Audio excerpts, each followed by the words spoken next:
Ladies and gentlemen, I am Matt Bilinsky, and this is The Prevailing Narrative. Today, I'm joined by David Sachs. David is a noted entrepreneur and venture capitalist, formerly COO of PayPal, founder CEO of Yammer, and currently general partner of Craft Ventures.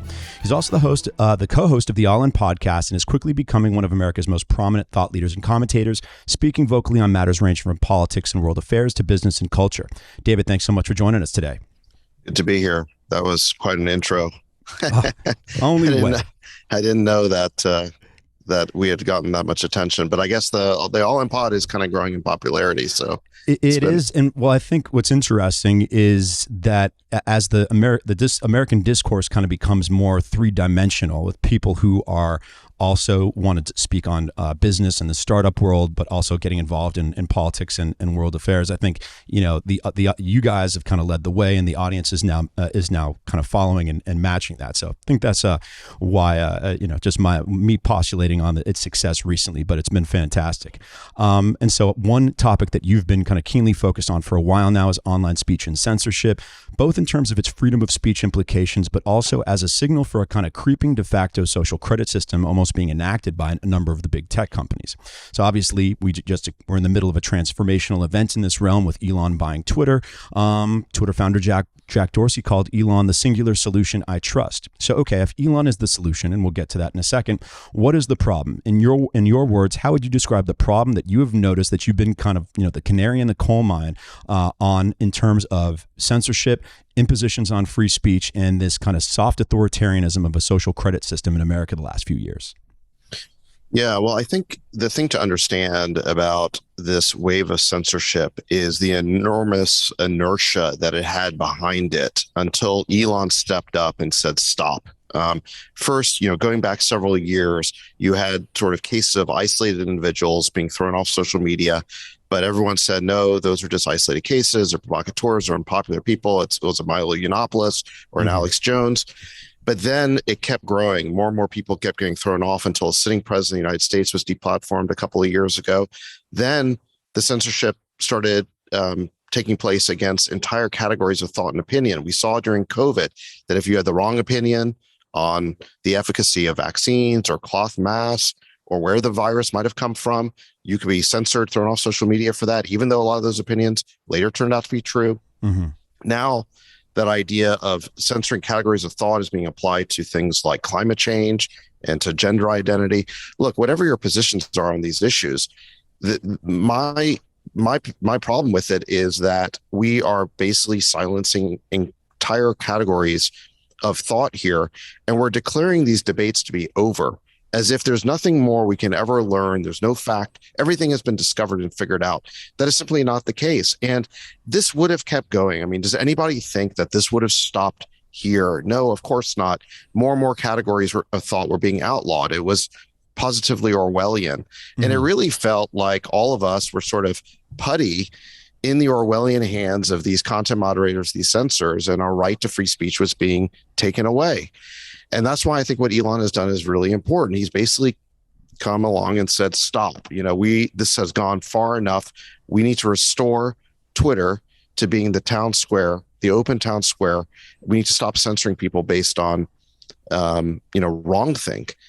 And so that's where we are right now. And so therefore it's been one of the first positive things to happen in that domain for several years now. No doubt. And beyond just the actual censorship, and I think people might have been focusing on that too much, is whatever actual censorship there was, self-censorship outnumbered that, any order of magnitude. Is that people self-censoring, not expressing certain ideas, values, or points of view for fear of backlash or more formal censorship, seems to, I think is the unspoken issue that was even more significant. And in looking at how Elon is addressing this, I mean, another big tech name, Mark Andreessen, tweeted out, overheard in Silicon Valley, we've had decades of preference falsification in corporate America. Turns out when Elon stands up and says this is absurd, a lot of people have courage to do the same.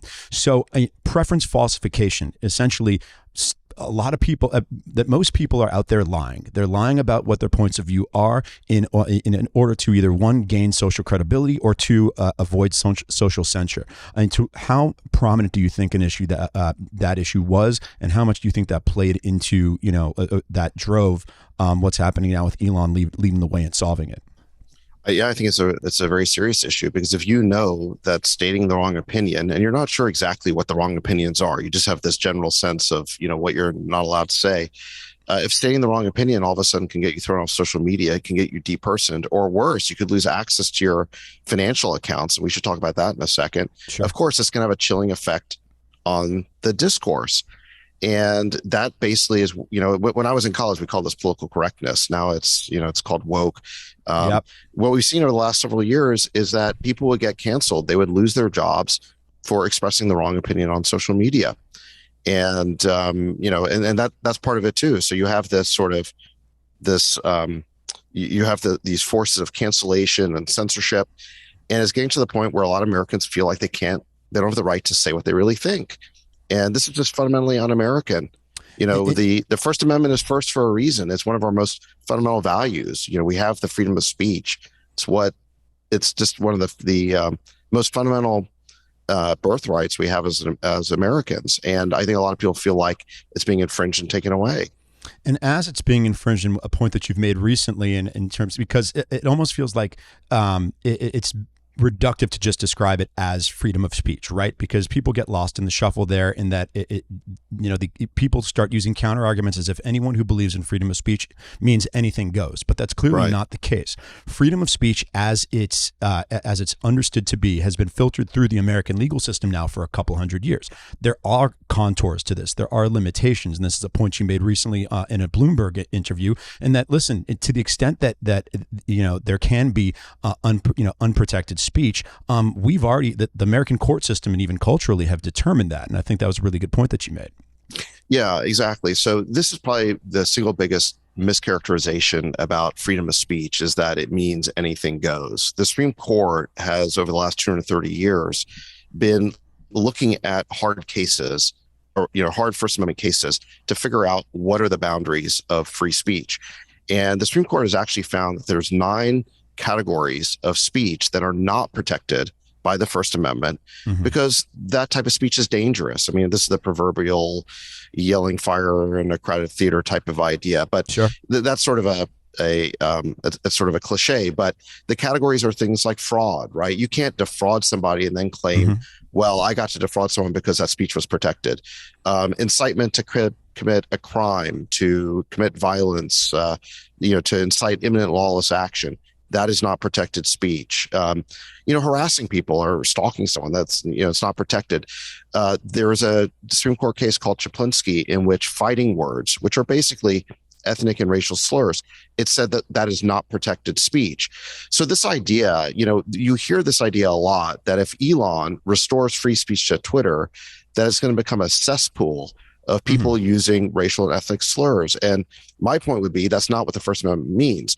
The Twitter could have a content moderation policy that's grounded in the First Amendment, in First Amendment case law. And we look to the Supreme Court for the categories of speech that you're not allowed to say, or that's not protected. You wouldn't be able to use these slurs. You wouldn't be able to incite violence. You wouldn't be able to harass people or commit fraud. So you could basically have a content moderation policy that's rooted in First Amendment principles.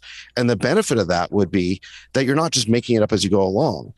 What's happening right now is that the content moderators, these social networks, are basically implementing speech restrictions in an extremely ad hoc way, and in an extremely partisan way. It's not even-handed. Completely arbitrary. It's completely arbitrary. They're not making it up. They're just making it up as they go along. And then there's no transparency around this either. Yep. So one of the things that Elon said that would make a lot of sense is, listen, if we are going to take an action to restrict your speech, you're entitled to know why. And what he said is, I want to open source the algorithm. So what he's saying is, if there's going to be a restriction on your account, we need to know, was that the algorithm that did it? Was that a human intervention that did it? And why did it happen? And so bringing transparency to this whole process would be good. Right now, again, we live in this Orwellian world where you post something on social media and all of a sudden your account gets suspended, and you don't even know why. Yeah. And now that's what I've always been harping on, is that, okay, if you want the ability to ban everybody, there should at least be some guardrail there in terms of due process. And how, I mean, you are keenly aware of what it's like to operate a tech company that services hundreds and hundreds of millions of customers. But isn't it weird? I mean, there's very few companies on the face of the earth that you cannot reach a human flesh and blood representative of. You cannot reach, you aren't reaching anybody. You're not getting a phone call from Twitter. You are not getting a phone call from Facebook and Instagram. I mean, Twitter's actually even been a little more forthcoming in its description and explanation to people who have had their accounts taken down. Instagram and Facebook, you're just, you get, hey, here's how you appeal.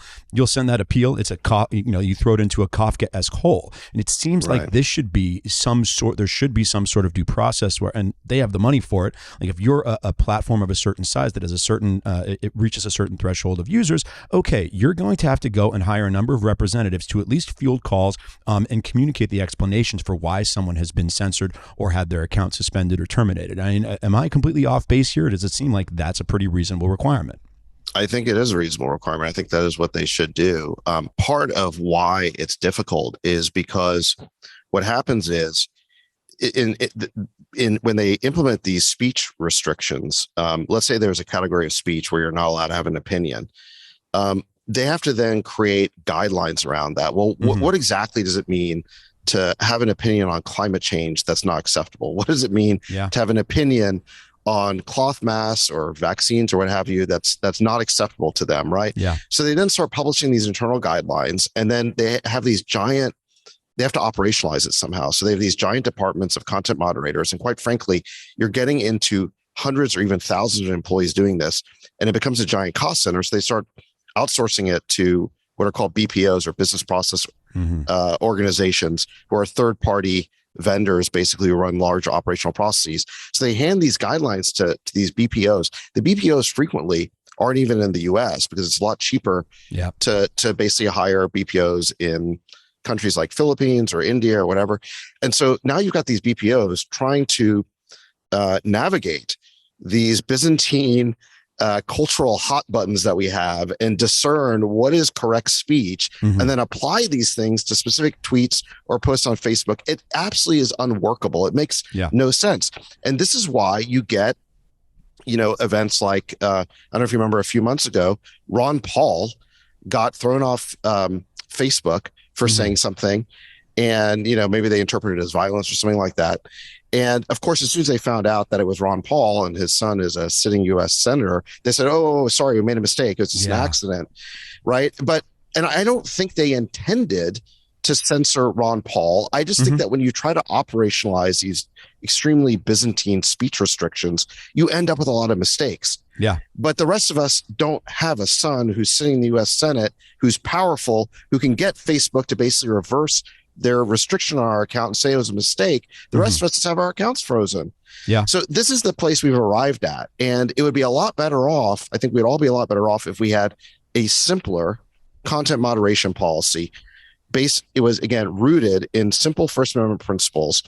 And therefore, you didn't have all of these crazy Byzantine requirements that get placed on users that then have to be implemented through these content moderation departments. I want to, pose you a question regarding the terminology around this issue. The terms disinformation and misinformation. How often did we hear about those terms before 2016? Almost never. Now it's like we've come up with this new Orwellian speak for trying to justify content moderation, right? What happened one day when it became wrong to describe something as simply false or inaccurate, right? And now it's got to be termed disinformation and misinformation, as seemingly to give it more sinister tone to it. I mean, what do you? Is this? Maybe I guess what I'm asking is this just Trump? Is this all that the people operating who work for these tech companies, or those who are relevant, are in that sphere and comment on it, were so traumatized by the fact that Donald Trump used these platforms to elevate him, a populist movement that many people found very offensive and dangerous, used these tools to slingshot himself into the White House, that they just abandoned every principle, and that the overarching goal, everything became lower priority to preventing that from ever happening again. Is that really what this all goes back to? Yeah, I mean, here's what I think happened is that there is one type of disinformation that I think would be legitimate to regulate and keep off social networks, which is when an account is not who they purport to be and is running a large scale operation of fake accounts or bots, spam accounts, basically, in order to create a misperception. So, for example, this is basically what the Russians are accused of, is the FSB supposedly was running a large scale operation on Facebook to, where you've got accounts who are pretending to be some guy in Iowa, and it's actually like a foreign government. Okay. I think we can all agree that should be taken down. Why? Because the account is not authentic. It's not who it purports to be. And I think it would make sense for social networks to have some sort of authenticity requirement. And Elon has said, the first thing I'm going to do is get rid of these bots and spam accounts. I mean, Twitter is just rife with spam right now, and you can see all these fake accounts. So, and I think he'll do a better job doing that than Twitter, because Twitter's current management has, because he's got all these AI researchers at Tesla who are like top notch at this. And I think they can basically win the arms race against these bots and spammers. So that's the type of disinformation that should be taken down, is inauthentic fake accounts who are running some sort of campaign. And if that's where disinformation had stopped, it would have been fine. But once they had created this category or word, they now try to shoehorn into it whenever somebody espouses a view that fundamentally they don't agree with. And so you saw this, I think, in the last election with the Hunter Biden story. Is that what happens?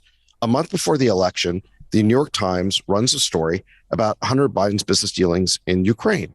And somehow they've gotten a hold of his laptop. The laptop is authentic. It's been completely authenticated by now. Even today, recently, the New York Times and the Washington Post have come out and said it was authentic. But this story was potentially damaging to the Biden campaign. Now, the employees of sites like Facebook and Twitter are extremely partial to their candidate. But if they just came out and suppressed the story because, because they said, hey, this is our candidate, we want him to win, that wouldn't be acceptable to anybody. It would be naked partisanship. So what happens? They suppress it as disinformation. How do they do that? Well, what happens is this is like how the process works, is that the campaign goes out and they go to, basically partisan hacks like, Clapper and Brennan, basically former, security state who are MSNBC contributors now. Exactly. Yeah. They're partisans, right? But they stand to benefit if a Democrat wins, because they can go back into running the CIA or NSA or what have you. And so these guys didn't know, but they create a letter, that they got a bunch of these guys to sign. And what the letter said is they couldn't say the laptop was inauthentic or that this was somehow Russian disinformation. They just said it had all the hallmarks of Russian disinformation. So they didn't know, but they say that, right? And so now, because they've written a letter and supposedly they're the experts, then the New York Times writes a story basically endorsing, hey, this Hunter Biden story is Russian disinformation. And then the social networks take that and said, oh, well, this is disinformation. We have to suppress it.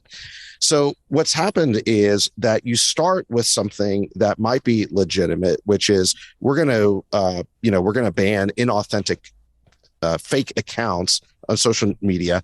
And then basically that idea gets gamed and hacked by political partisans to then use it as a grounds for censorship. Yeah. And that's how they basically suppressed the Hunter Biden story. Now, regardless of what you think about that story, the American people, and look, I didn't think that much about it at the time it came out. I read it.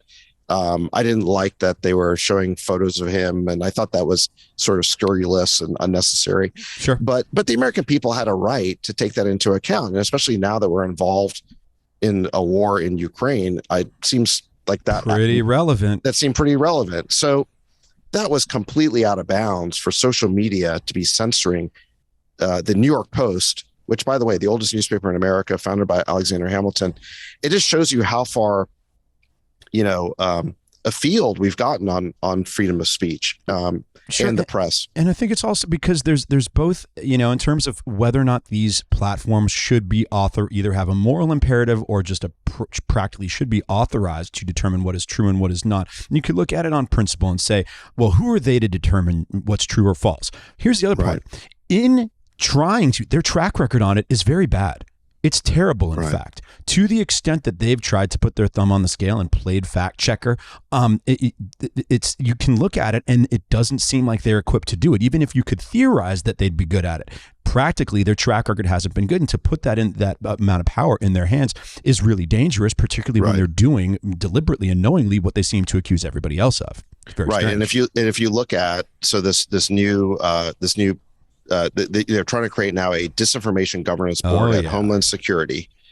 So basically, this is a Ministry of Truth. And who do they appoint to that role? So a woman named Nina Jankowicz, who Mayorkas, the head of Homeland Security, says is a disinformation expert. Now, what exactly qualifies her to be a disinformation expert? This is somebody who argued for suppressing the Hunter Biden story that we just talked about because it was Russian disinformation. It wasn't. It's been completely authenticated as true. We all know that now. So she was wrong about that.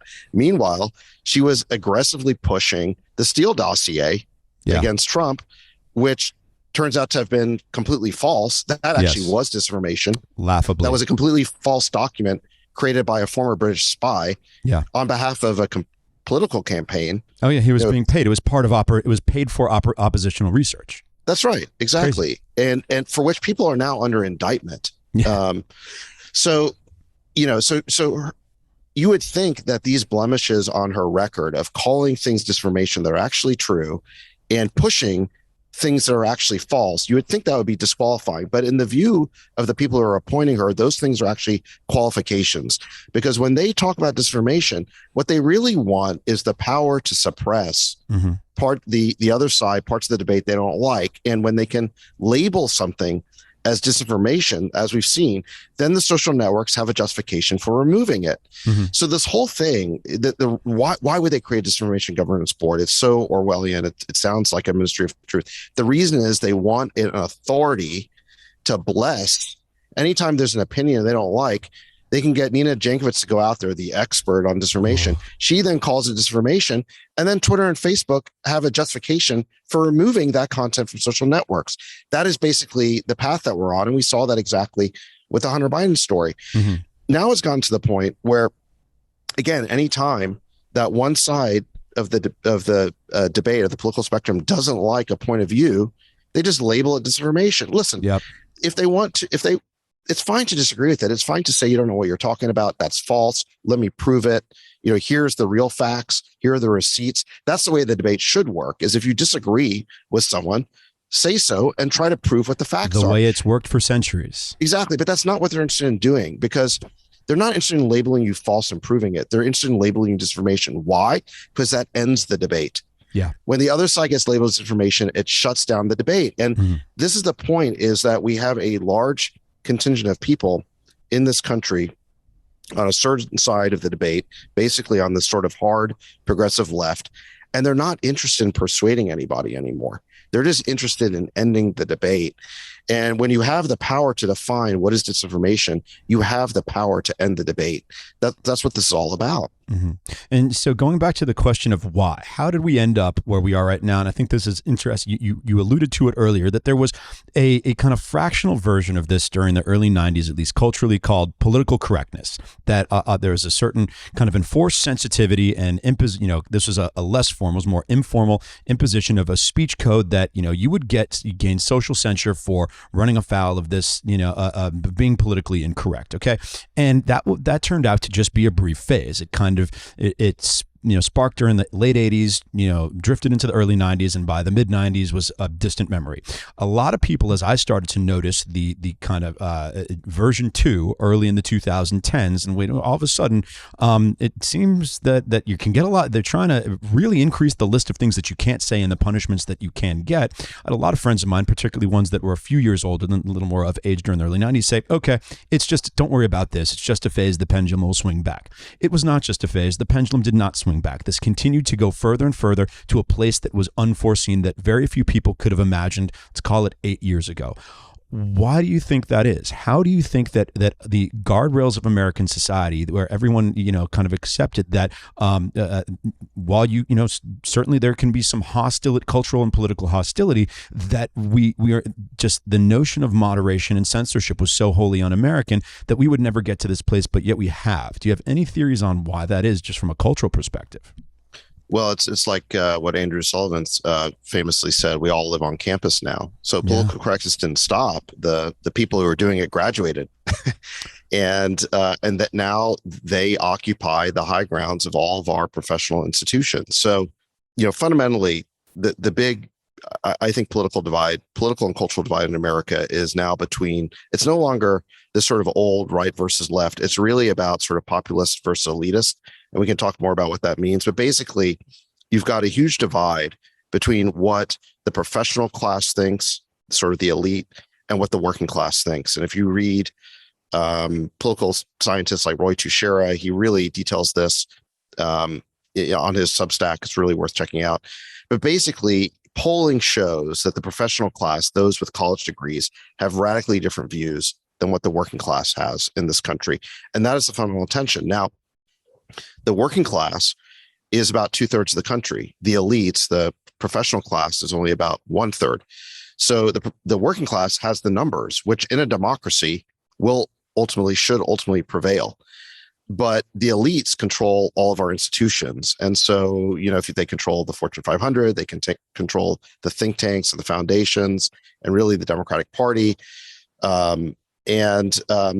So not just political, but also economic institutions. This is why the Fortune 500, you have this phenomenon of woke capitalism. There's not really that much difference between the views expressed by, Disney or Netflix or the Democratic Party leadership or the New York Times or Washington Post. They're all sort of in lockstep. And, Matthew Iglesias wrote about this several years ago. He called it the Great Awakening, where he pointed out that he described it, I think, as largely a good thing in his view, because he's sort of on the left side political spectrum. But he's a bit of a skeptic. Yeah, exactly. So, but what he recognized is that you had this sudden convergence of ideology among all these different institutions, whether it was the media, Hollywood, the nonprofit world, the Fortune 500. And it was sort of now, how do you get something like that? How do you get all of these institutions converging on the same ideology at the same time? It can't just be, the way that, for example, I discovered my politics, where, I went to college and I read a lot of stuff and I sort of figured out where I fit in the political spectrum. I sort of, that's not the process. That you don't get a great cultural convergence like we're talking about. It only happens as a result of a class dynamic where you have basically this sort of woke professional class. They've been inculcated at the universities, and they've now graduated and gone to all these institutions and they run them. And this is fundamentally the divide in America now. It doesn't mean that every single person with a college degree is left wing or woke, but and by the same token, doesn't mean every single working class person is sort of more traditionalist. But basically, those are the fault lines. And And so I'd like to pose that there's one sub-fault line there, because once again, the people who were on college campuses in 1992, they did graduate. But when they were in their 20s, and let's call it their late 20s, early 30s, they didn't seem to push as much cultural weight as the workers in the mid-level tech, those who were in college, let's call it late 2000s, early 2010s, seem to at media and technology companies on this day and age. And I think it's a dynamic that you're seeing, which it seems like a lot of woke capital is being driven by the tail wagging the dog, mid-level employees bullying the boss and the C-suite, right? Right. On All In, you guys had on the other day Brian Armstrong, who he might have been kind of the first salvo, and aiming towards Elon and telling his employees, it's nice if you want to talk politics. That's not what we do here. If you're determined to talk politics, here's a nice severance package. Take care. So this, I guess, do you think that it is?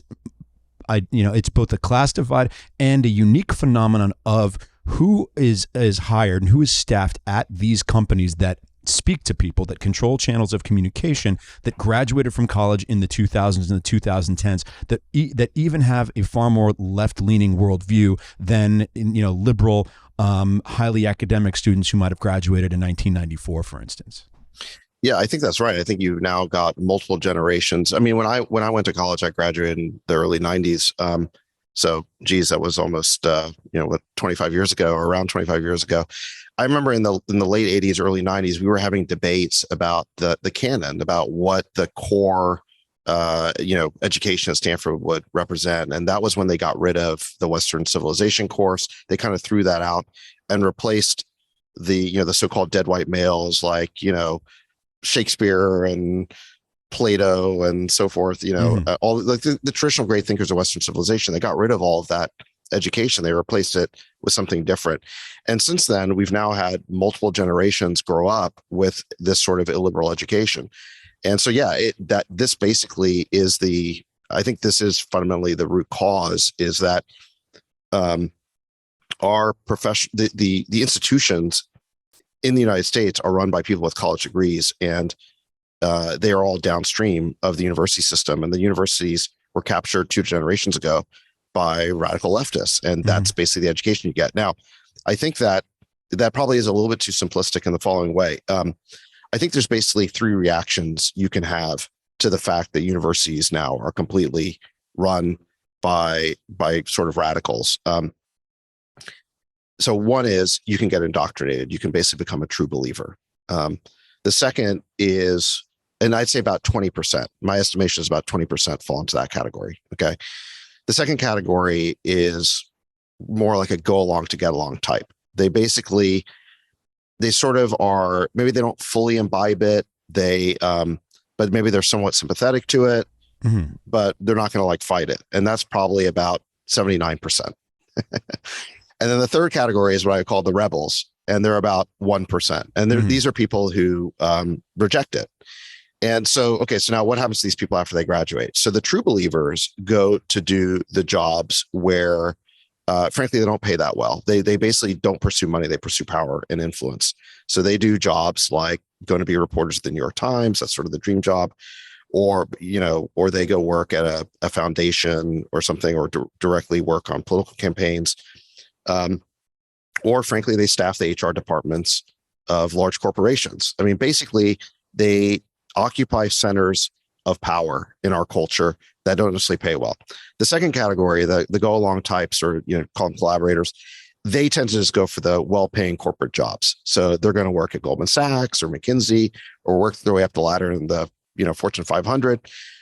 That's basically what they do. And so when they then become the CEOs of these companies, they may not be activists, but they're sympathetic to that agenda. And of course, all the pressure is on them from the true believer types who have, who can write the New York Times hit piece now, or they can organize the employee boycott or letter writing campaign, right? So they basically then give into that. And then, like I said, this third group, the rebels, they tend to go off, and either they become sort of contrarian media, maybe they go become a podcaster or like a, Rogan or something, or they work at National Review. So you sort of have that type, conservative media, or just independent media, or they become founders or small business owners. And if you look at sort of founders, they're not all rebel types, but they're significantly overweighted towards rebel types.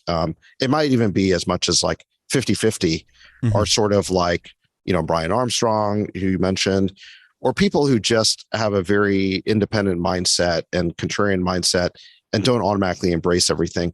And then probably about 50% are more traditional, more of the second category, the go along types. But because of that, this is why, Peter Thiel has been one of the most successful venture capitalists over the past 20 years, despite having politics that are wildly at odds and being very outspoken about it from the rest of sort of this world we're talking about, is because the rebel types are so overrepresented in this sort of founder category. But of course, they don't all become tech founders. Many become small business owners. They want to work for themselves. They don't really want to subject themselves to working at a large corporation. They rate high for disagreeableness, and that does not work well when you're going up the corporate ladder.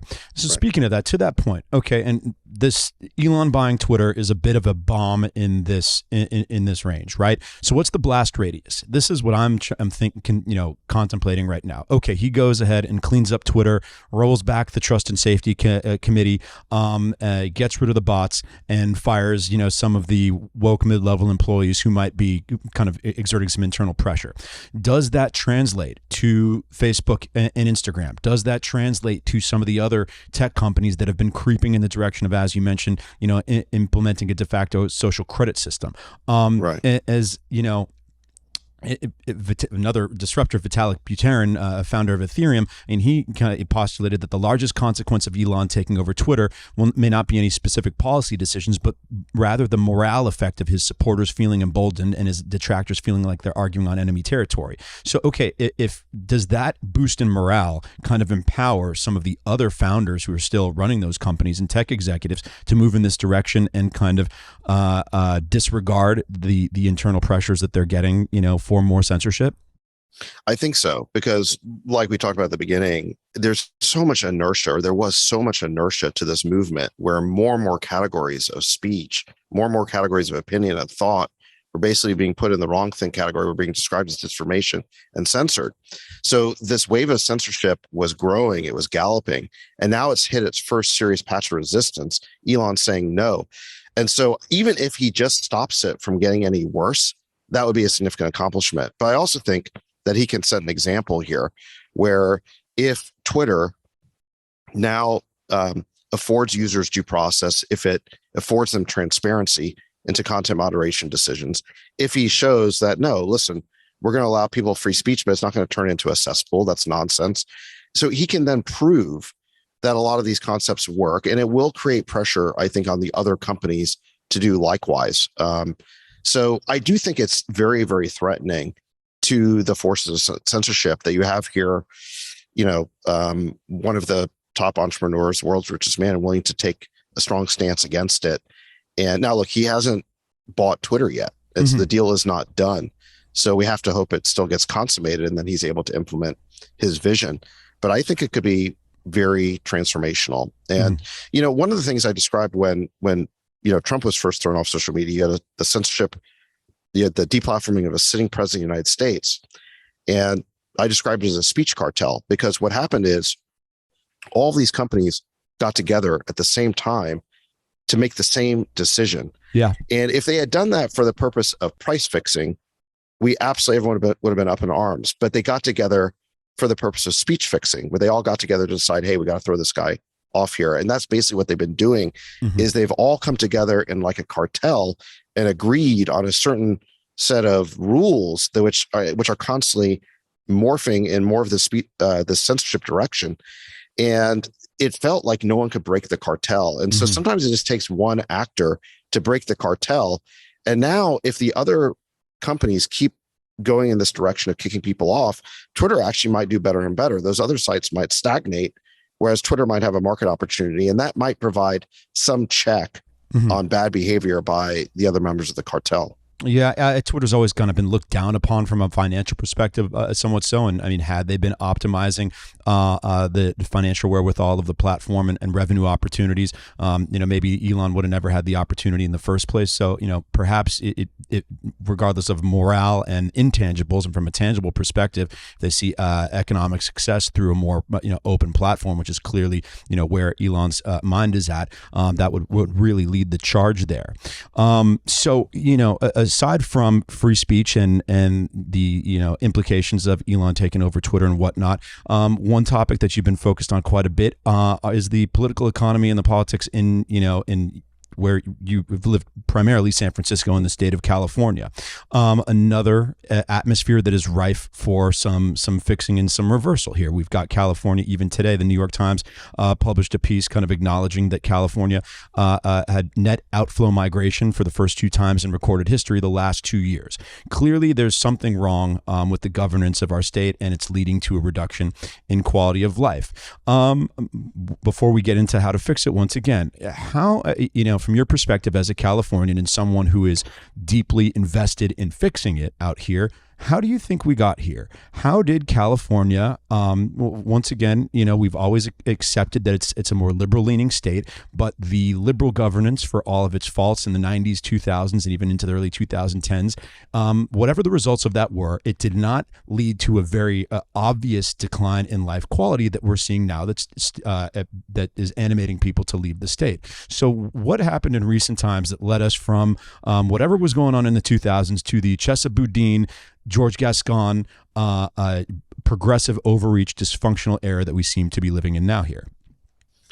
I mean, it's a great question. And I think there's so many things that have gone wrong in the state of California that it's hard to identify just one thing, but probably the root cause, if you had to identify just one thing, is that we live in a one-party state effectively. I mean, the Republican Party has just not been competitive or effective for many years. I mean, who was the last Republican governor? I guess we got was Schwarzenegger, but that was quite a while ago. I don't think we have a single Republican elected statewide. They're just not even competitive. And of course, single party states don't tend to do well.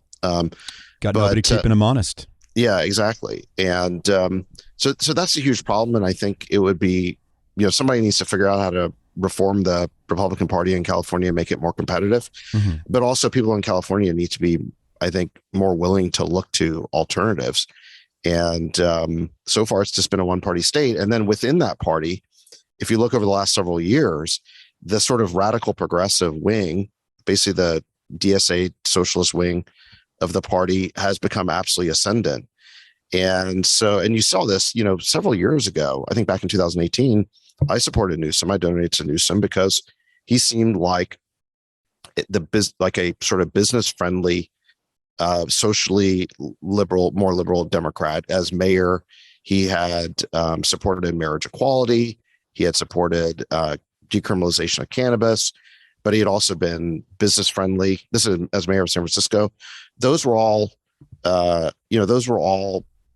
issues that I felt like I could support at that time. Yeah, at that time, those issues alone, being on the right side of those issues had value because not everybody was on the right side of those issues, and other issues of more, let's call it, issues of quality of life like crime, homelessness, and whatnot. Nobody was really concerned about it. I mean, I guess what my theory is that things got really good and for so long in California, and you add that to the state's natural advantages, that really critical issues just fell by the wayside because nobody figured you'd had to worry about them. Then a couple years of dysfunction plus the conditions of the pandemic, and all of a sudden real material reality it starts to become an issue, and you realize that these people simply are not equipped. Yeah, and I was sort of giving the reasons why I supported Newsom several years ago. The reality now, I would very much like to see somebody else win, because I just think that the last several years have been a disaster. And I think the big reason is simply because he's moved so far to the left. He has not, as it turned out, be the sort of centrist Democrat that we hoped he would be. And so, let's just identify some of the hot button issues that are just a total disaster. Number one, homelessness. We've got over 150,000 homeless people living unsheltered in California. His policies towards that have been completely ineffectual. He's been promising for over 10 years that he would end homelessness. He hasn't. It's only gotten worse. The ideas there are all wrong. And I'm sure you've had Michael Schellenberger on your show. I'm talking with him. He's a little busy right now, but we definitely got Mike lined up. Okay, that'd be great. I mean, he can speak to this in more detail than anybody else. And of course, he's running as independent for governor, and I'd love to see him win. So you've got the issue of homelessness. You've got the issue of crime, which has basically been caused by these decarceral DAs. You've got in San Francisco, you've got Chesa Boudin, and in LA, you've got George Gascon. And they literally think their job is to release as many criminals from prison as possible. They call their agenda decarceration. Yeah. Magical thinking that somehow by releasing more criminals, you get less crime.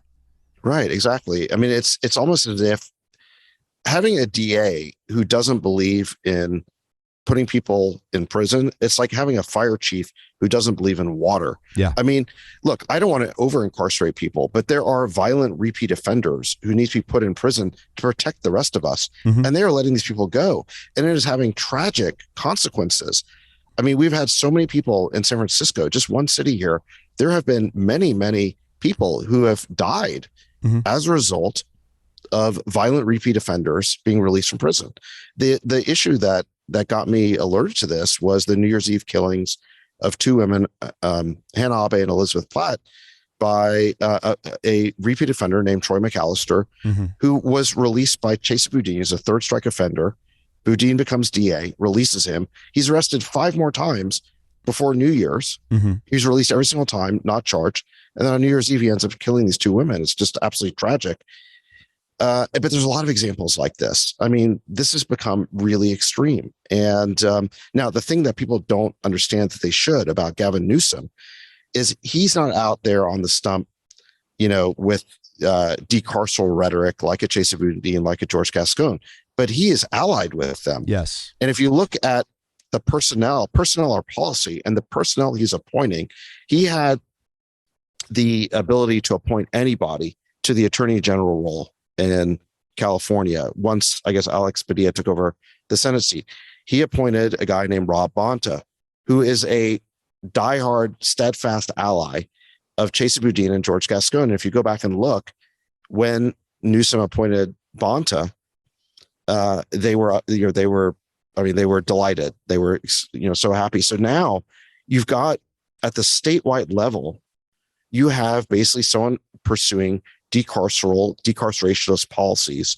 at the state level, just like Boudin and Gascon are pursuing at the city level. You also have Newsom signing bills to reduce punishments. He was in favor of, was it Prop 47? Yeah. That basically downgraded, thefts of, essentially decriminalized anything under $950, was authorized by Gascon, and right. Newsom has been a patron and a backer of he inserted Gascon by his discretion as the DA in San Francisco. Gascon, who had never been a lawyer before. He was a cop who got a law degree, and Gavin Newsom went ahead and installed him as district attorney. And it just goes back and, mind-boggling that this could all be happening right in front of everyone's face. And California voters just seem to let it happen. It's a crazy thing. And the problem, as you mentioned with Newsom, is beyond the specific policies he enacts, it's what he doesn't enact. It's that he doesn't seem to acknowledge there's anything wrong. Is that he wants to continue to frame this state as a progressive wonderland where everything is going very well. Thus, because if he acknowledges that there's an issue, then somehow he has betrayed the notion that these progressive principles lead to a great society. And it's like, come on, man. At some point, you got to realize, like, the people in your state are hurting. There's things going wrong. Exactly. I mean, I remember during the recall, there was that day where he went out and started clearing trash under a freeway overpass or whatever. And he said, these homeless encampments are unacceptable, and then remember at the train tracks where, you had like thousands of packages which have been stolen. And he's like, who did this? This is unacceptable. Who did this? It's like, well, you did. You're the governor. Yeah. Who's the governor? Check that again. Right. Exactly. So it's not enough to express disapproval of the situation. You're the governor. You have to do something about it. And if homeless encampments are unacceptable, clear them, provide alternatives and clear them. Same thing with, this, if it's unacceptable for thousands of packages to be stolen off these train cars, well, restore punishment for that. I mean, like you said, with Prop 47, which he supported, first it downgraded all these property thefts to misdemeanors. And then you've got DAs like Boudin and Gascon, who simply don't prosecute misdemeanors. Yes. So effectively, this is why like shoplifting and property theft has been decriminalized in California, because there's just no punishment. And the thing that these guys don't seem to understand is that when you decriminalize a behavior like that, it becomes more common. It becomes more frequent. The number of crimes is not static. It depends on the incentives. And when you remove any deterrence, the number of crimes grows. And I mean, the amount of theft and burglaries and home break-ins now, I mean, it's out of control. Just you talk to anybody in the state, they've all got their story. You can't park your car anywhere in San Francisco anymore without having your window shattered and it broken into. And, I wish there could be an effective alternative who could mount a campaign against Newsom, because I just think there's a lot of latent discontent out there. Absolutely. It's kind of weird. You and I, we had touched base during the recall, and it seemed like there was any number of polls that seemed to at least give some inkling that a lot of people were dissatisfied with his rule and with how the state was going. And yet he trounced them. It's hard really to find the cause and effect there that, okay, you can imagine that he would survive the recall, but to survive it by such a wide margin was odd. But maybe that could have been the particularities of that situation with nobody with an interesting defense. Do you think Mike Schellenberger has just been doing phenomenal work because he is speaking clearly and unapologetically about these failures and not in a sensationalistic, fire-breathing Republican way like Larry Elder did, and noting, no, here's what's going wrong and here's how it can be fixed, and people should be holding Gavin Newsom accountable for not taking these very easy steps to fix it. Do you think that he's got any shot to, whether or not to beat Newsom in November, to at least gather enough steam and enough attention that he can highlight the failures of the California political class, Gavin Newsom, and what needs to change? Well, I think at a minimum, he can draw attention to these huge problems and the way to solve them. But I actually think, I know this is like a huge underdog sort of chance, but I think there is a scenario, which is California has a jungle primary where the top two finishers go to a runoff. And so it's sort of one big primary with all the Democrats, all the Republicans in there. So we know one of them will be Newsom. The question is, who's the number two? So normally it's the leading Republican, but if you get multiple Republicans running and they split the vote, it's conceivable that if Schellenberger just gets the second most votes, he'd be in the runoff against Newsom.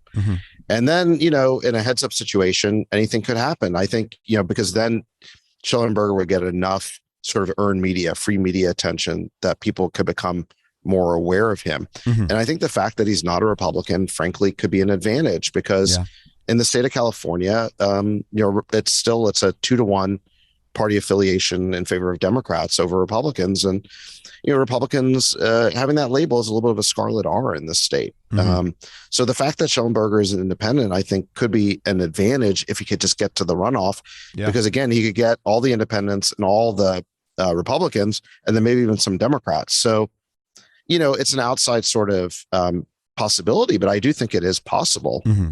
And so, and one of my theories on, what can we do about California is that people need to start thinking more locally, that in the flaw with the Newsom recall attempt is that the attempt to reverse course in California started too big, that the machine behind Newsom was so large, was so powerful, had so much money, and was hard to draw. That you're starting off to you need to break it down into chunks and become more localized. That focusing on a mayor's race here, a recall of a DA there, city council is a far more effective way to do it. And that given the dissatisfaction of so many more traditionally Democratic or progressive knee-jerk California voters, that this can be done. And there's starting to be some evidence that that is the case. I think you guys up in San Francisco have mounted a couple recalls. One was an interesting one against 3 radical school board members, was very successful and showed that the most progressive San Francisco voters will at some point have their breaking point. You got the Chesapeake recall to a vote, that you gathered enough signatures. I believe his recall vote is coming on June 7th. How is that shaping up? I think it's shaping up very well. I mean, I think the people of the city are fed up with it. I mean, they can see the problem. And I mean, here's the thing. If you can just get people out of their political tribes, then you can actually get them to vote for change. And so, for example, with the school board, and this is true of the Boudin recall as well, it's the mayor who gets to appoint the replacement. So you have a straight up or down vote against, it was first the school board, and we won that by 78%. Now it's going to be Boudin. I think we're going to win that too. I think he will be recalled. And it'll be London Breed who will appoint the successor. She's a Democrat. The replacement's going to be a Democrat. So they try to run against the Republican recall, or they try to run against Trump or whatever. It has nothing to do with this. It's not partisan. And I think most of the people living in San Francisco, they can see the problem. They saw the problem with their schools. They can see the problem with crime. They want something done about it. And again, I think if you could just get people out of their political tribes, I think they'll vote for change. Now, the thing that Newsom was effective at doing last year was basically stirring up sort of political tribalism. So if you go back to last summer, there was that shock poll for a week where Newsom was down by 10, and it was before Republicans had sort of congealed around a single candidate, Larry Elder, when it was just sort of a blob of replacement candidates. Newsom actually was looking pretty vulnerable because people do want an alternative, I think. But then what happened is that the field sort of consolidated around Larry Elder, and Newsom was very effective, rightly or wrongly, at portraying Elder as some sort of Trump clone, which I think is a little bit ridiculous, but that's what he was successful at doing. And look, I mean, Trump lost California by 30 points. No one in California wants a Trump. That's just a reality. And so when these politicians can try to portray their opponent as, when they can sort of nationalize the election and make it about, something that really has nothing to do with California, quite frankly, that's how they stay in power. Mm-hmm.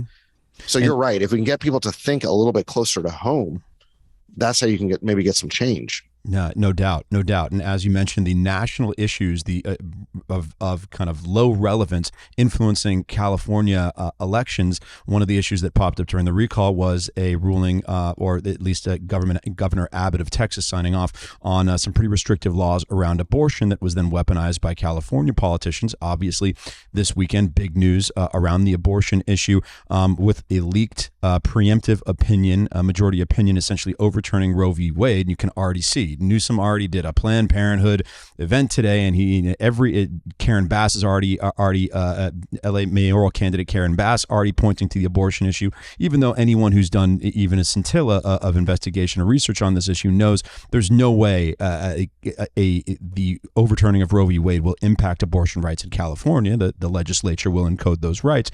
But what do you think? Do you think that it's going to work? Do you think that the concerns about the overturning of Roe v. Wade may, kind of pump the brakes on some of that wind change here in California? And if you have any other thoughts on the ruling in general. Yeah, I think it could, in the way that you're saying. So first of all, people have really deeply held personal feelings about that topic, and I'm not going to say anything to change their minds. No doubt. I think the thing that people just have to understand is that what that decision means, assuming that it actually becomes the law of the land. I guess there's some question. It's a leaked opinion. It hasn't taken effect yet. But what it basically does is it hands the issue back to the states. Yeah. So every state can determine its own policy. And as you said, regardless of what Mississippi or Texas or Oklahoma end up doing, we know what California is going to do. Yeah. The right to choose is extremely popular in California. Newsom's already talking about turning that into a constitutional amendment. Whether you do that or not, the state's going to stay a pro-choice state.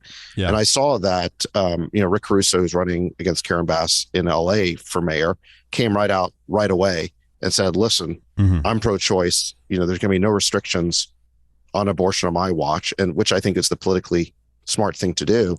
So the bottom line is that this is a issue that people feel really strongly about, but it's a national issue, and it's just not going to have any impact on the law in California. But nonetheless, this is what Newsom is going to want to talk about, because if he can kind of, it's a deeply emotional issue for people. And if he can basically get people to focus on this, as opposed to homelessness or crime or the schools or taxes or the fact that a couple 100,000 people are leaving the state every year, it's a winning issue for him. Yeah, he's going to be able to deflect from his failures and kind of, get people to vote based on those tribal instincts as opposed to their material concerns right in front of their face. Another interesting political development is actually last night around an individual that you had been involved with and thrown a fundraiser for. It's a gentleman named J.D. Vance. And at first glance, just a Republican primary for senator, but this seems to make larger national news. As J.D. Vance is an interesting character that reflects some of the a response to the divide that you mentioned earlier between the working class, which constitutes two-thirds of the voting citizens in this country, and the elite. In that J.D. Vance is a highly educated individual, member of the elite tech world, venture capitalist, but who has almost become what some people would call a class turncoat, and speaking very vocally against how elite culture has kind of degraded or dismissed the concerns of working class individuals in somewhat of a Trumpy way. Would be interested in your thoughts on why J.D. Vance is a significant candidate, and what is unique and new about him, and as he's being labeled a member of the so-called new right. What values or what positions or what composition of values and positions does J.D. Vance and the new right seem to carry that is not something that we've seen in American politics in recent decades? Yeah, I think what JD represents, the reason I support him is because I would like to see the Republican Party become more of a working class party. And, JD wrote the book Hillbilly Elegy, and I think he speaks to the people who have been left behind in our great, by our great technological economy. Mm-hmm. And I'm a big part of the tech economy, and there's no question that tech is foundation to innovation, which makes America. It makes the American economy dynamic and robust. But there's also a lot of people who've been left behind, and I think it's important that Republicans have a message for those people. And I think JD represents an attempt to reach out to them by the party, and I support it. The other thing that I think, and I think, by the way, that he will be a thorn in the side of these large mega corporations, these big tech monopolies that are trying to take away our free speech rights, or censoring us, that have become too monopolistic, too powerful, who actually are starting to get so big and powerful that they're stamping out the ability of startups to really challenge them. And actually, it's gotten to the point now where I actually think it's going to hurt our economy if we don't create some check and balance on them, some antitrust action against them. So he's a little bit of a different kind of Republican in that I think he will look more skeptically at the actions of these big tech monopolies, which I think is good. And then I think the final issue is on foreign policy. I think American foreign policy over the last 20 years has gone very badly off the rails.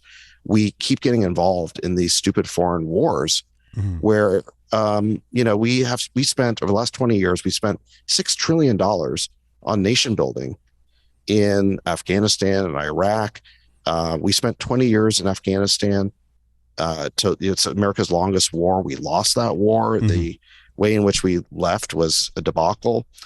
Iraq, the Iraq war is a disaster. We ended up handing that country on a silver platter to Iran, and now controls it through proxies. And then we had other interventions like Syria and Libya, where those countries are even worse off than they were before. Yeah. So American foreign policy really has been a disaster. And the root of the problem is we've been overly interventionist. We basically keep involving ourselves in parts of the world that we don't need to. And, this has been a bipartisan affliction. Both Republicans and Democrats got us into those situations. And I think we need different kinds of politicians to go to Washington to maybe sort this out. But JD, I think, has been very clear about these are stupid wars we should not keep getting ourselves into. And it seems to be an exuberance or an overestimation of what change we can affect in the world. Can we turn Iraq into a democracy or Afghanistan into a democracy? Can we overthrow? Is our intervention in essentially allowing for the murder of Gaddafi going to be a net plus for Libya? And no, Libya becomes a failed state with open air slave markets, and that nobody talks about for some reason, right? And that seems to be this this fault by overestimation of our capabilities as supposedly the world's sole hegemonic power here seems to repeat itself. And another place where it's threatening to repeat itself that you've been commenting on is in the Ukraine, with the Russia-Ukraine conflict that you've been speaking out about recently, in particular about the seemingly unwillingness of our foreign policy establishment and the Biden administration to search for a diplomatic solution, and that the labeling of any suggestion of a diplomatic solution being framed the same way as the conservatives in the Bush administration framed anyone who dared question the Iraq war as placating Saddam Hussein. And do you think that our missteps, or what you believe are missteps in the Ukraine-Russia conflict right now, as we're watching them in real time, do you think that they're being driven by our overestimation and our irrational exuberance that if we support the Ukraine enough, if this war drags on long enough, that Vladimir Putin will be overthrown? I think the desire for regime change in Russia is a big part of our policy, and that's the part of our policy that I think is a mistake. Like you said, every attempt by America over the last 20 years to implement regime change has been a disaster. We either end up with the same or worse. In Iraq, we took out Saddam. Okay, he was horrible, but now we have worse. Iran has been empowered. Sure. Afghanistan, the Taliban are right back in control. Syria, Assad's still in power there. And then in Libya, like you said, we took out Gaddafi, and now there's anarchy. There's open air slave markets. So it always seems like when we go for regime change in these countries, we end up with, again, same or worse. Now, Ukraine is a little different than the Middle East in the sense that at least we are not the foreign invader who's going in there. I mean, that is basically Russia. And in the same way that we were on the buzzsaw of nationalism, we underestimated the nationalism of the Afghanis or the Iraqis. I think the Russians have underestimated the nationalism of the Ukrainians, and they're paying a very high price for that. And I think, look, we all sympathize with Ukraine and their desire for sovereignty and to be, out from under Russian domination. So I think that providing some support for Ukraine makes sense based on our values. But what I'm concerned about is I think we have now defined the mission. And Biden basically said this, right? He basically said, we cannot allow Putin to stay in power. We've now, I think, defined the mission as destabilizing or toppling the Russian regime, basically weakening Russia. And the problem with that, I think, is it's a dangerous and open-ended mission that that could lead to something much worse. Whether we get it's fundamentally escalatory. Well, Vladimir Putin doesn't seem like the type of guy, if he's going down, is not just going to try to take everybody else down with him. Right, exactly. And we have now open conversations about. I mean, every pundit basically acknowledges the risk of World War III here, and a lot of them say we're already in it.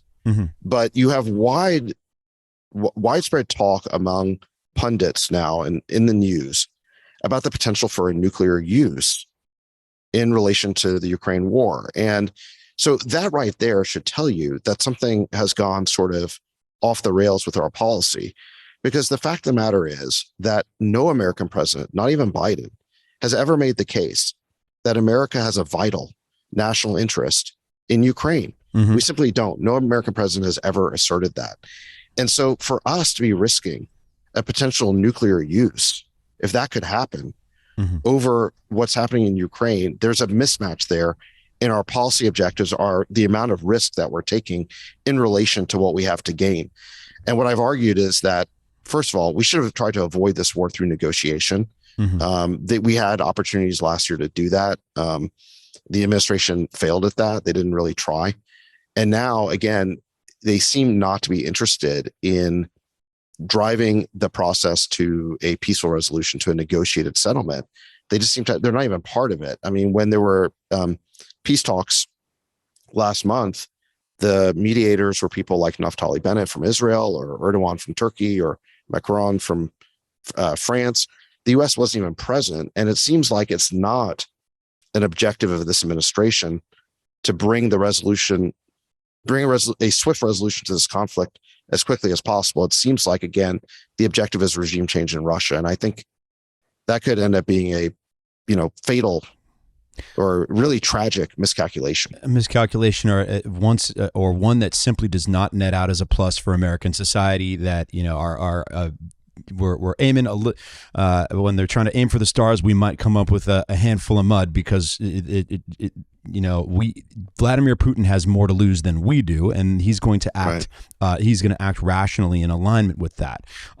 So one last topic here before I let you go, and switch into the economy for a second, because another place, much like the free speech debate, where you had skated to where the puck was going to be, was acknowledging that some of our recent economic troubles, and particularly amongst these in the startup world and tech stocks, tech companies and high growth companies, it wasn't just a quick correction at the end of Q4, early Q1. In February 3rd of this year, you mentioned, you expressed that you believed that we were already in a recession. That was a pretty unique point of view at such time. Everybody was still kind of a little bit high on the sugar high of low interest rates and free flowing cash from pandemic macroeconomic policies, and just assumed that the good times were going to keep on rolling, but we might have just been experiencing a little indigestion for a second. Seems that your pessimism has proven out. What informed your views at that time that this was something that had more continuity as opposed to just being a short-term correction? There were a bunch of canaries in the coal mine. So if you go back to November, the growth stocks started correcting in November, and by February they were down significantly. And since February, they've gone down even more. And then we just had the news that in Q1, GDP actually shrank by 1.5%. So a recession is technically defined as 2 quarters of negative growth. We've now had 1 quarter of negative growth. I think it's likely that Q2 will be negative as well, and then we'll officially be in a recession. So I think we are in a recession, and I guess, how did I know, or how did I have that feeling? I could feel the slowdown on the boards of a lot of companies. And we're investors in a lot of growth stocks, and growth stocks corrected first, because what happened is back in November, we finally had the Fed admit that inflation was not transitory. We had something like close to 8% inflation, and the Fed started getting very hawkish and announcing some major interest rate increases. So interest rate expectations started going up, and then that clobbered growth stocks. And if you look at, growth stocks, recent IPOs, SPACs, and so forth, they're down about 80% over the last 6 months. I mean, we're talking about, .com level crash here. And a lot of people who aren't in our sort of business may not have seen it, because they just look at like the indices, the NASDAQ, the S&P 500, and the big caps disguised what was happening in the small cap growth stocks, because they haven't gone down that much. Maybe they're down like 15% or something like that. So because the indices are so overweighted to the big caps, most people weren't really paying attention to what was happening in growth stock land. And my experience has been that when you get a correction, a massive correction, indicating the end of an asset bubble, you never really know you're in a bubble until after the correction, but a recession almost always follows that, because you just can't have that much wealth getting wiped out without that eventually then leading to a slowdown in the economy. And then once everyone realizes that, the recession almost becomes self-fulfilling, because everyone starts pulling back. And, all my discussions in board meetings now are like, how much should we slow spending so that we extend our runway? And so I think we're headed for a pretty nasty recession here, unfortunately. It's not something I want, and by any means, but it feels like that's what we're headed for. Yeah, no doubt. And one interesting factor of the kind of trajectory of the economy, you guys discussed it on All In, I think it was last week, and noticed in acknowledging that even with the with negative growth rate in the GDP during Q1, consumer sentiment and consumer spending and business spending was still accelerating, and that there's other factors that were driving down GDP, and the engine of the U.S. economy, once and always, and particularly in recent years, consumer appetite. Just Americans continue to buy stuff. They seem to have the capacity to buy stuff, and even if they don't, they find a way to do it. Is part of your negative outlook informed by inflation, consumer inflation, and also, and particularly with oil prices cutting into consumer budgets and kind of pumping some of the brakes on that consumer engine that's been driving a lot of public-facing companies? Yeah, I think the original sin here, the root cause of this downturn, ultimately is inflation. And if you go back, what basically happened is, in response to COVID, we had $10 trillion of money printing by Congress and by the Fed. And the first thing Biden did when he got into office was the last $2 trillion of COVID spending. And there were macroeconomists who warned at the time. Larry Summers, who's a prominent Democratic economist, warned, guys, I think this could be very inflationary. And he was roundly denounced by the administration, by Jen Psaki. You had, famed investors like Stanley Druckenmiller come out and say, listen, we don't need the stimulus. Retail's already 15% above trend, meaning consumer demand is back. It's back above trend. It's well above. And so there were warnings, and yet the administration went ahead anyway and passed along straight party line votes, this last $2 trillion. And that money went through the economy. And of course, then we also had the infrastructure bill, which then was another 1.2 trillion. And by the way, they wanted more. Remember, they wanted 4 trillion for Build Back Better. Yeah. And, Manchin and Sinema didn't give it to them. So that didn't pass. But because of all these trillions of spending, we then had inflation get out of control. And it started last summer. We got up to about, 5.2% last summer, but everyone said, oh no, this is transitory. Don't worry about it. Then by the end of the year, we're up to 7.8%. And that's why the Fed felt like they had to crack down really hard. They had to jack up interest rates in order to control inflation. And then that led to this massive stock market correction. And I think that now is being felt through the real economy. All these things, it's like dominoes falling one after another. But the first domino to fall, I think, was this was these last few trillion of spending that were pushed through that created the inflation. And the irony is that I think the administration thought that, hey, if we basically just pump this 2 trillion through, it's going to buy us the midterms, right? Everyone's going to feel really good about getting these stimulus checks. And the problem is it backfired because, yeah, some people got stimulus checks and maybe they felt happy for a day, but you forget about that 2 years later when you're out of a job or your wages are worth a lot less because of inflation, at the fuel pump or you go to buy food, everything's twice expensive. So I think their strategy really, I think it was somewhat cynical. They really thought that maybe they could buy this election, this midterm, and I think it actually backfired massively.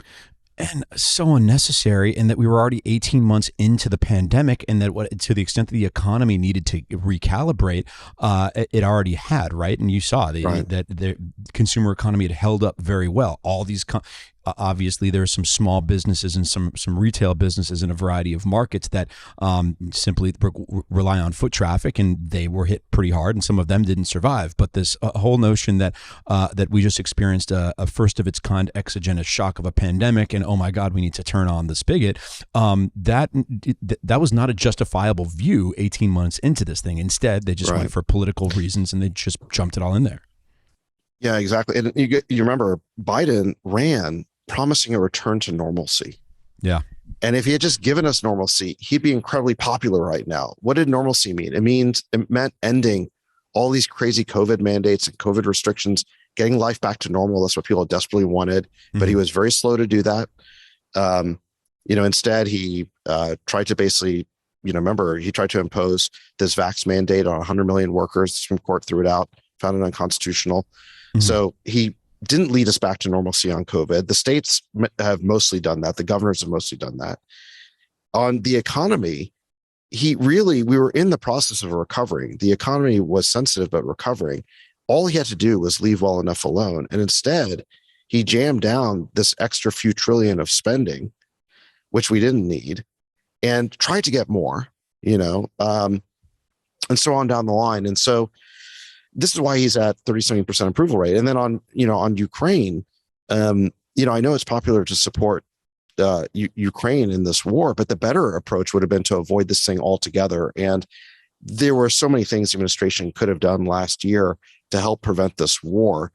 And they never did those things. Do you think alone, taking NATO membership off the Ukraine NATO membership off the table, do you think that alone could have prevented this invasion? And that seems to be the point of contention for a lot of people.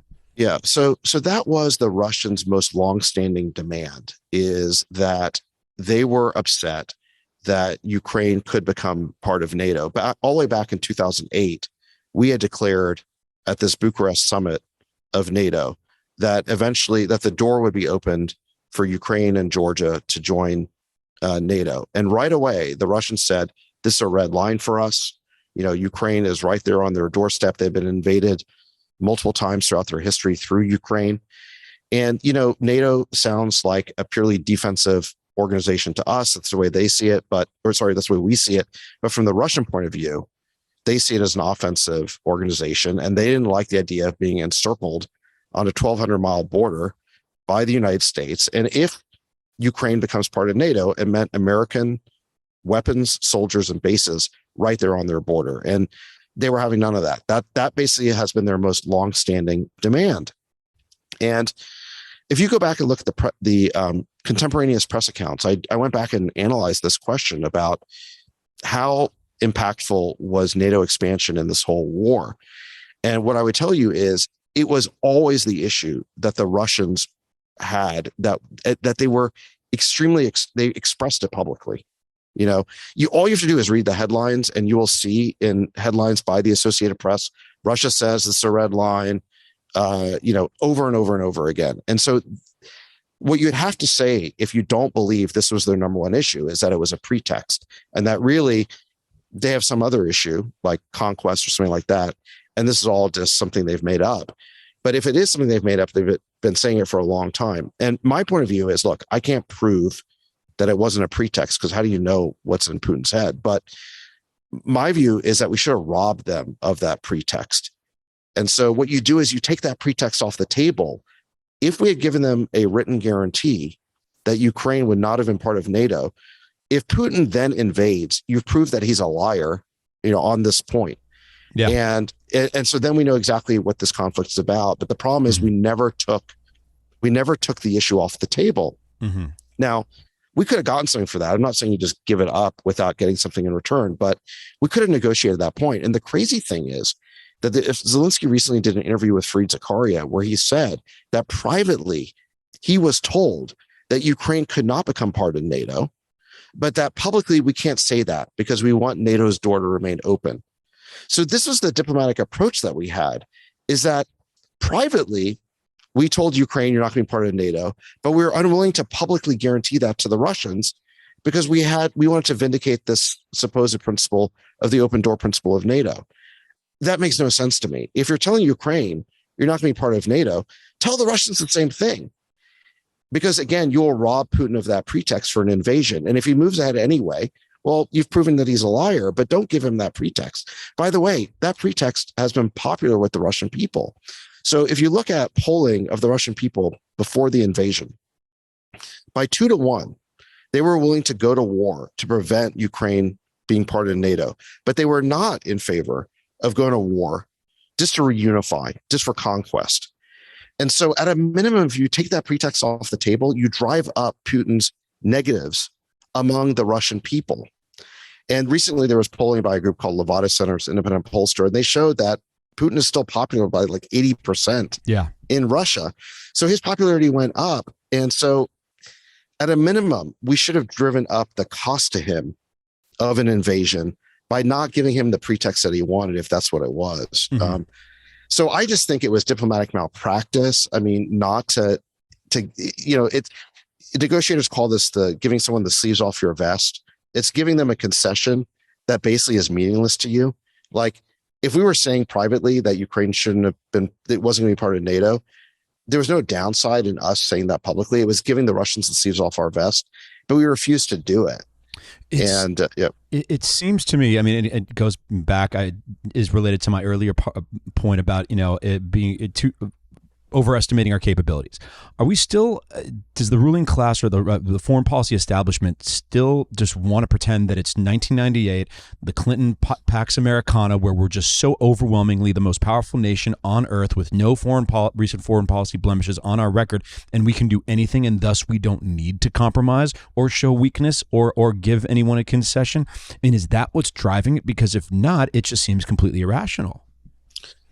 Well, I think Blinken and the State Department clearly were unwilling to close NATO's door to Ukraine publicly. They were not willing to make that concession, even though the Russians said it was the most important thing they wanted. And now you can argue that we could have made that concession and the Russians would have invaded anyway, but we don't know that because we never did make that concession. Yeah. And so you have to wonder, well, why was it so important to the State Department that we keep NATO's door open? By the way, NATO, we've already been through multiple rounds of NATO expansion, just like, was it like 30 countries in NATO now? It's I believe so. Yeah.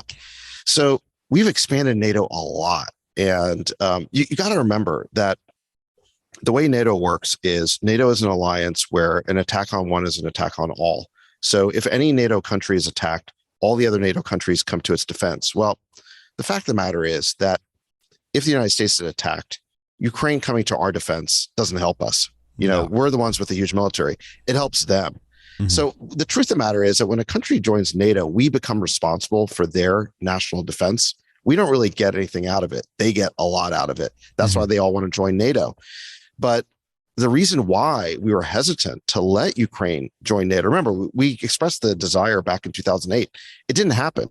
Obama didn't do it. Trump didn't do it. The reason why multiple American presidents didn't want to do it is because Ukraine and Russia have issues and disputes going back hundreds of years. And we don't want to get drawn into those conflicts. We don't want to get drawn into a war with Russia because they get in a dispute with Ukraine. And so that is why we had never admitted them to NATO. And that policy made sense. And frankly, all this talk you hear right now about the potential for World War III and nuclear war is a preview of what it would be like to live in a world in which Ukraine was a member of NATO. Yeah. We'd be constantly worried about getting in World War III with Russia because of a dispute between Russia and Ukraine. And the only reason, by the way, that we don't have American boots on the ground right now, thank God, is because Ukraine is not a member of NATO. So my point is just admitting Ukraine to NATO would have been an incredibly foolish thing to do anyway. It's not something that any previous American president wanted to do. Mm-hmm. And yet the State Department refused to give that up in a negotiation. So we were vindicating the wrong principle to begin with. And I think if we had given it up, we might have changed the trajectory of this whole conflict. Yeah. Well, that's the $1 million question, right? If you're flipping a coin and considering, okay, was this just going to expose Putin as a pure bad actor who was going to invade no matter what? And it would have kind of at least changed some of the geopolitical calculus, if not the military calculus, or would it have prevented the intervention in the first place? It is a fascinating counterfactual, but it certainly does speak to the failings of or at least whether you want to call it, believe their failings or otherwise, where our foreign policy establishment is at. Last question on Russia. Do you believe any of the, issues with the economy right now? I mean, I think it in terms of the uncertainty being drawn from this conflict had an initial impact on the economy and the stock market. Is that already priced in? Is the market still worried about Russia? Has it already forgotten about Russia? I think that the current level of the conflict is priced in, but the problem is I just think you can't price in some of the risks that we're talking about. So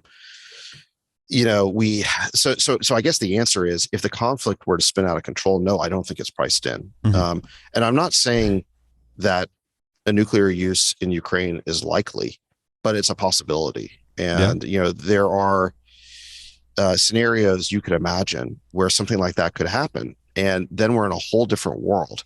Yeah. And I think that the markets, it would be a disaster, basically. I think the markets would tank well beyond what's already happened. I think you'd be in a depression. Then you really do have a new world order if you start getting tactical nuclear, nukes being weapons, used on a battlefield. That would be a disaster. That's right? A place on the chessboard we've never seen before. Yeah, exactly. And so do I think that's likely? No, it's not likely, but it's possible. And the fact that it would be so damaging and so negative means that you have to take it into account. Mm-hmm. And I don't know if the administration is really thinking through that properly. Again, we're taking a lot of risks here, and I don't necessarily see the upside for those risks. I think what we should be trying to do is broker a negotiated peace. And, but the administration's been very hardline about this, and they don't seem interested in doing that. Yeah, it's been strange. A lot of people were expecting it one way or the other for this Ukraine-Russia conflict to come to, for us to get some semblance of a result pretty quickly. And once it faded from the immediate news cycle, it seems to just kind of be out there. It's almost like Afghanistan. It's just kind of out there, far off in the distance. We know something's going on. Not a lot of people are paying as much attention to it, and you've got to wonder what the realistic off-ramps are. But hopefully it is one that is both peaceful and one that is relatively not disruptive to our national interests here. David, we covered a lot of ground, got pretty far down the road in solving all the world's problems, California's problems, the internet's problems. It was a pleasure. I look forward to, sure you guys will be monitoring these scenarios as we look to just how transformative Elon taking over Twitter will be, the shifting political winds in California, hopefully a relatively short recession or downturn in the economy. Just wanted to thank you so much for coming on today. Yeah, great to be here. Fantastic. Thanks, Matt. My pleasure, everybody. This is The Prevailing Narrative. I am Matt Bilinsky. Once again, you can listen and subscribe to The Prevailing Narrative on the iHeartRadio app, Apple Podcasts, or wherever you're listening right now. Make sure to follow me on my socials at Matt Bilinsky, MattBilinsky.